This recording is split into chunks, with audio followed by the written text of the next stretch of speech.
우리가 생각했던 것 이상으로 엄청난 추가 하락이 가능하다는 것을 반드시 염두에 두시고 그 위기를 극복하지 못한 적은 단 한 번도 없습니다. 때문에 제가 이전에도 말씀드렸다시피 이번 하락이 오히려 큰 수익의 하락 시에도 추가 수익이 가능할 겁니다.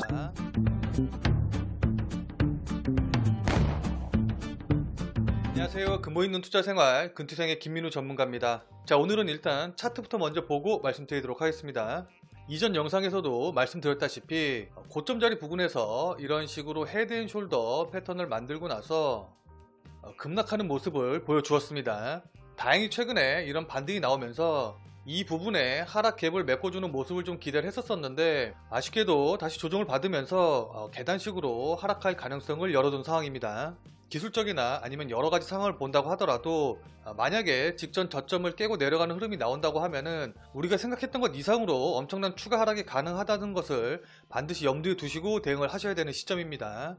제가 큰 폭의 하락을 예상하는 이유는 위쪽에 영상 클릭하셔서 확인해 보시면 좋을 것 같습니다. 그러나 여러분들 크게 걱정하실 필요는 없습니다.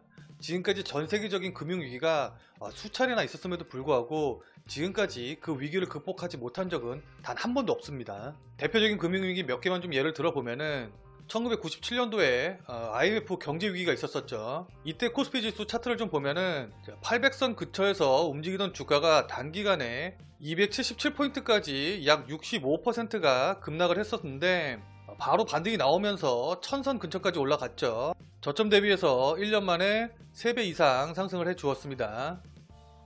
2008년 리먼 브라더스 사태로 인해서 전세계 금융위기가 시작이 됐었는데 이때도 코스피 지수의 움직임을 살펴보면은 2080선에서 890선까지 약 57%의 급락이 나왔었습니다. 그 이후에 꾸준히 상승을 해서 직전 고점을 돌파하는 모습을 보여주었죠. 그렇기 때문에 제가 이전에도 말씀드렸다시피 이번 하락이 오히려 큰 수익의 기회가 될 수도 있습니다. 자, 보통 경제위기는 10년마다 한 번씩 온다고 하는데 87년도에 미국의 블랙 먼데이, 그 10년 뒤인 97년도에 아시안 외환위기, 또 10년 뒤인 2008년도에 리먼 사태, 그리고 만약에 2020년에 위기가 온다고 하면은 12년 만에 오는 금융위기이기 때문에 우리가 어떻게 대응하냐에 따라서 12년 만에 오는 엄청난 수익의 기회가 될 수 있습니다. 그러나 이제 여러분들이 확실히 아셔야 될 게 누구나 다 돈을 벌 수 있다는 건 아니고 이 위기를 어떻게 대응하냐에 따라서 그 수익은 천차만별일 겁니다. 자, 일단 첫 번째로 주식을 100% 갖고 있어서 손실이 나도 그대로 홀딩하는 경우가 있겠죠. 예를 들어서 대부분의 주식을 한 요정도 가격대에서 매수를 했다고 하면은 지속적으로 홀딩을 한다고 하더라도 이 가격 부근에 수익이 가능하죠. 자, 그런데 문제가 뭐예요? 우선 수익으로 돌아오는데 시간이 굉장히 오래 걸리죠. 자, 그리고 기다린 기간에 비해서 수익이 그렇게 크지 않죠. 더군다나 이제 대부분의 사람들이 이 시기를 버티지 못하거나 갑자기 급한 돈이 필요해서 손해를 보고 이런 자리에서 매도하는 경우가 대부분입니다. 자, 그리고 두 번째로 추가 자금이 있어서 추매를 하는 경우가 있겠죠. 자, 이제 예를 들어서 이 자리 부근에서 매수를 했는데 반등이 나올 줄 알고 매수를 했는데 추가적으로 하락이 계속 나와서 1200선까지 내려왔을 때 한 이 정도쯤에서는 그래도 반등이 나오지 않을까 싶어서 여기서 추가 매수를 했다고 칩시다. 그렇게 되면 대략 한 이 정도 자리가 평균 단가가 되겠죠. 그 이후에 지속적으로 홀딩을 했다고 하면은 대략 한 이 정도가 수익이 나게 되겠죠. 자, 그렇게 되면 첫 번째 경우보다 상대적으로 수익률이 높아지게 되죠. 자, 그러나 여전히 이 자리 부근에서의 손실을 버텨야 하는 게 문제가 되겠죠. 자, 그리고 마지막으로 손절로 적극적으로 대응하는 경우가 있겠죠.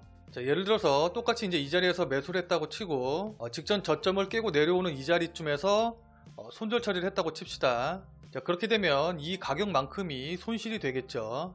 그리고 나서 기다리다가 직전 고점 자리를 돌파하는 바로 이 자리에서 재매수를 진행했다고 치면은 여기서부터 여기까지 이만큼이 수익이 되겠죠. 자, 이 경우에는 빠른 손절로 인해서 손실을 지켜보는 시간이 짧죠. 그리고 이제 상승 시에 매수를 하기 때문에 매수하자마자 바로 수익이 나기 때문에 마음 편하게 매매를 할 수가 있겠죠. 또 손절금을 포함한다고 하더라도 수익 구간이 크기 때문에 전체적으로 큰 수익이 나겠죠. 만약에 이제 더 적극적으로 매매를 한다고 하면은 손절한 이후에 이 하락하는 과정에서 ETF 인버스를 이용해서 하락 시에도 추가 수익이 가능할 겁니다. 자, 근데 이제 문제가 뭐예요? 초보자분들 같은 경우에는 어디가 지지선이고 언제가 반등 시점인지 몰라서 재매수 시점을 잡기가 어렵죠. 자, 이런 장단점들이 있기 때문에 제일 좋은 방법은 손절할 종목과 그 다음에 보유하면서 버티다가 추가 매수할 종목을 구분해서 대응을 하시게 되면은 하락장에서 가장 안정적이고 확실한 수익이 가능할 겁니다. 그럼 초보자분들은 또 이런 궁금증이 생기시겠죠. 그럼 내가 가진 종목들 중에 어떤 건 손절 처리를 하고 어떤 건 계속 가져가서 추가 매수를 해야 될까요? 주식시장에 너무 많은 종목이 있어서 제가 일일이 다 구분해 드릴 수는 없지만 일반적으로 이런 기준을 가지고 분류를 해보시면 좋을 것 같습니다. 자, 우선 손절할 종목부터 좀 살펴보면은 첫 번째로 단기 테마주를 신고가 혹은 급등한 자리에서 매수한 종목입니다. 이런 종목들 같은 경우에는 일단 손실이 커져서 버티기가 어렵고 이 테마가 다시 주목을 받지 못한다고 하면은 매수 가격까지 반등 나오기가 어려울 수가 있습니다. 자, 그리고 두 번째로 코로나 위기 전부터 추세 하락 중이었던 종목 같은 경우에는 경제 위기랑 상관없이 종목 자체에 문제가 있을 가능성이 높기 때문에 손절로 대응을 해주셔야 되고요. 마지막으로 경제 위기를 버틸 체력이 없는 종목, 그러니까 재무 상황이 좋지 않은 종목들 같은 경우에는 경제 위기로 회사가 무너질 가능성이 있기 때문에 반드시 손절을 고려해서 대응을 하셔야 됩니다. 자, 그리고 버티면서 추매를 할 종목 같은 경우에는 우선 코로나 위기 직전에 상승하던 종목들을 살펴보셔야 됩니다. 예를 들어서 반도체라던가 2차전지 아니면 전기차 관련주 같은 경우를 말씀드리는 건데 결국에 가던 놈이 더 잘 가기 마련이기 때문에 반등 시 더 빠르게 반등이 나올 가능성이 높습니다. 두 번째로는 상승이 이제 늦게 나올 가능성이 있기 때문에 배당 성향이 높은 종목을 골라보시는 게 좋겠죠. 자, 그리고 이런 종목들이 대부분 재무 상황이 좋습니다. 자, 그리고 경제 위기를 버틸 체력이 좋은 종목인데 예를 들어서 사내 유보금이 많다던가 부채 수준이 낮다던가 아니면 필수 소비재라서 경기의 영향을 적게 받는다던가 하는 종목들이 경제 위기에 무너지지 않겠죠. 마지막으로 하락 직전이나 아니면 하락 중에도 외국인이나 혹은 기관의 매수가 꾸준히 들어오는 종목들 같은 경우에는 우리가 잘 모른다고 하더라도 그만한 매력이 있는 종목이기 때문에 지속적으로 버티면서 추매를 해볼만 하겠죠.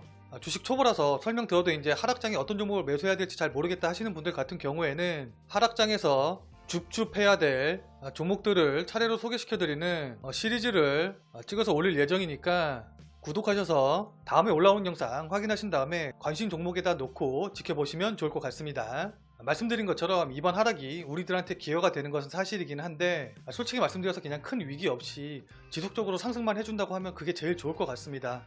그러나 이제 기대대로 되지 않았을 때를 준비하고 또 대비해야 되는 것이 주식이기 때문에 제가 말씀드린 내용 꼭 기억하시고 대응에 참고하셨으면 좋을 것 같고, 만약에 하락장이 나온다고 하면은 대응 다들 잘 하셔서 이번 기회에 큰 부자가 되시길 진심으로 바라도록 하겠습니다.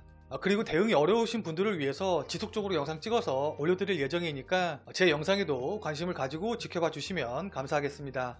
자, 오늘 영상은 이것으로 마무리 짓도록 하겠습니다. 오늘 영상이 도움이 되신 분들은 좋아요와 구독하기 눌러주시고요. 끝까지 시청해주셔서 대단히 감사합니다. 다음에 또 봬요.